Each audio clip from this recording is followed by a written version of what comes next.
Hello, welcome back to Callie's in the Kitchen. Hope you all are doing well. I took a little advance and poured my layer of resin, placed my crushed glass that I got from Laura's Art Corner in the center in a line. This 3D bloom that I am attempting is by Zarrin. I will link her YouTube channel below. I happened to cross it and I thought it was just amazing. She used a much larger mold and it was a leaf-shaped mold that I didn't have, so I thought I'd try it on my rectangle one. So after I poured the resin, I placed the crushed glass, gold crushed glass in the center, and I'm now just sort of fiddling with it to make it look somewhat, like a line, but not a line, if you know what I mean. And as always, feel free to fast forward through any part of the video. So there'll be a little moment's delay here before I drop in my alcohol inks.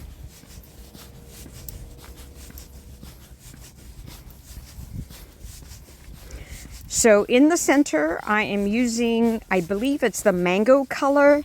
It's the alcohol inks from Decorum that you can get on Amazon.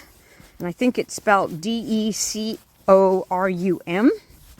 So the center I'm placing is mango.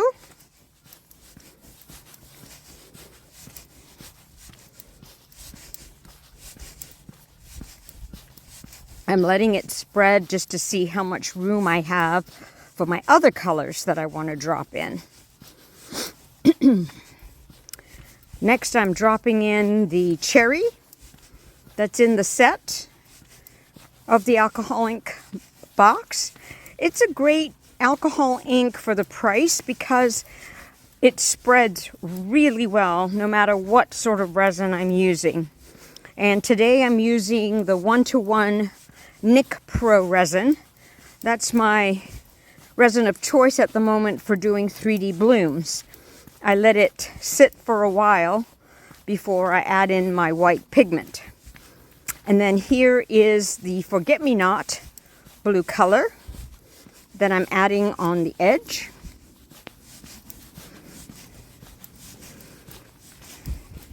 And once again, it's always a good idea to place your your alcohol inks in your resin first and let it sort of move around and settle in at home for a bit before you start piping or drawing your petals with your white.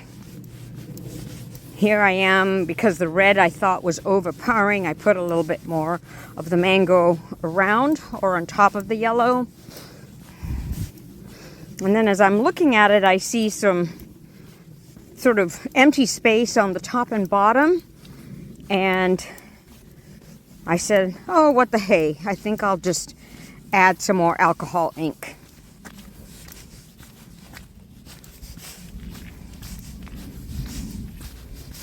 So I've been trying different video taping techniques. Today is the voiceover, where I've taped it in silence, and then as I watch my video, I recant what processes I've done. I have family visiting, and I get resin withdrawal, so I have to do a pour even though they're here. And so to sound out any family noise, I turn off the recording for voice, for audio. So I'm letting it settle for a bit, and I'm thinking, okay, I think I want to add some more alcohol ink on the top and the bottom.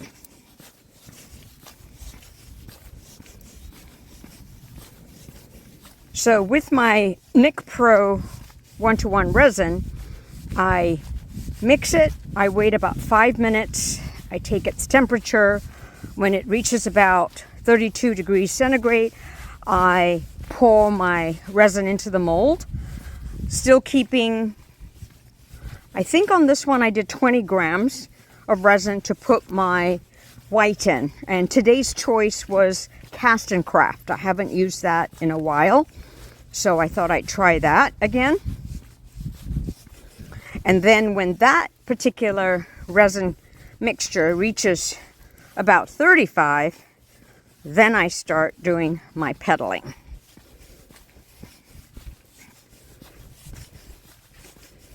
Filling in the top and bottom, because the resin inks always pull in no matter how far you put it out.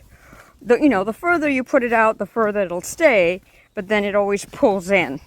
And I've decided I'm not going to put a top coat on this piece when it's cured, so therefore I'm trying to get the color as far as I can to the edges, top, bottom, left, right, or north, south, east, west.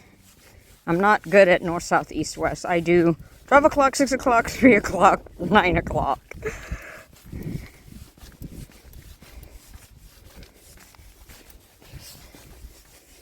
I'm just waiting for the alcohol ink to settle. I'm stirring my Cast and Craft into my resin, and then I will be putting it in a piping bag.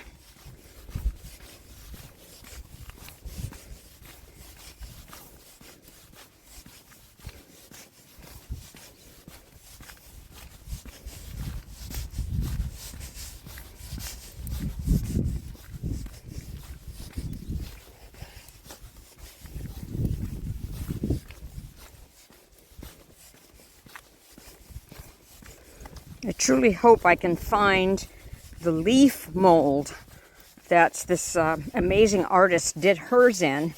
It's a really huge one, and I haven't been able to find it yet on any of the sites that I've looked. But I haven't looked very hard.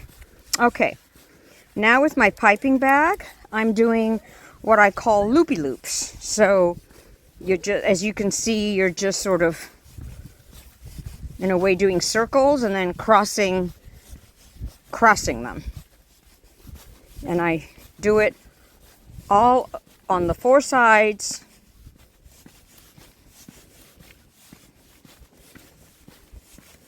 Now, in retrospect, if I were to do this technique again, I would make sure that my piping bag, the hole that I cut, would be much thinner, because I did it a little bit too wide.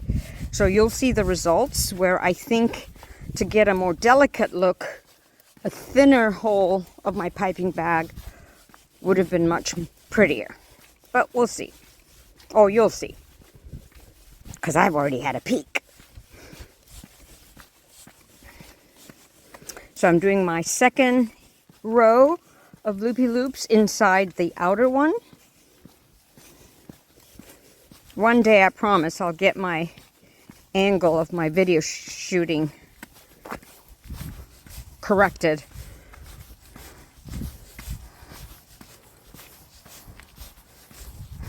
So then after the first and the second, I do another third. And I just keep doing it till I get into the center.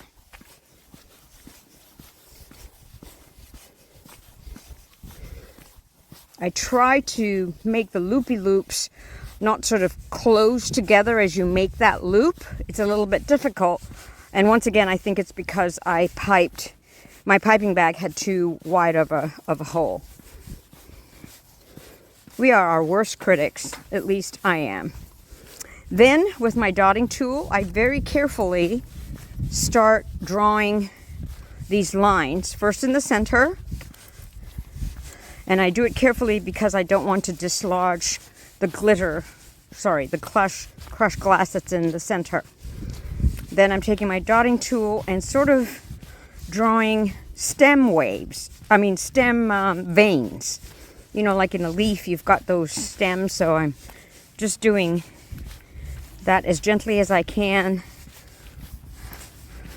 I do one direction on one side and then another direction on the other side. This will also break up the loopy loops of the white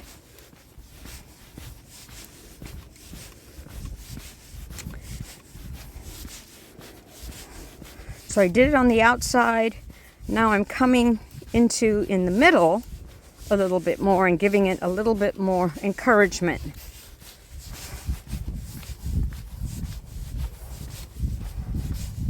Of creating leaf veins. Then I do my usual torching to get rid of air bubbles.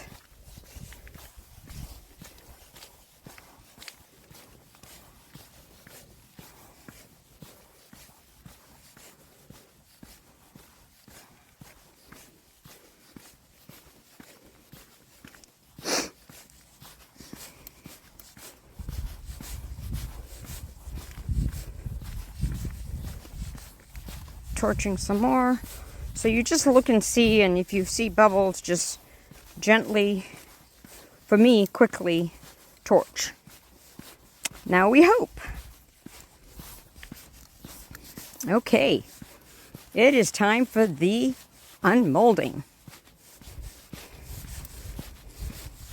I'm really nervous, and since I didn't have a top coat, I placed a black background so that hopefully you can see the 3D bloom a little better. And voila. Not too bad. I would have liked thinner and more delicate blooms, but not too bad for a first try.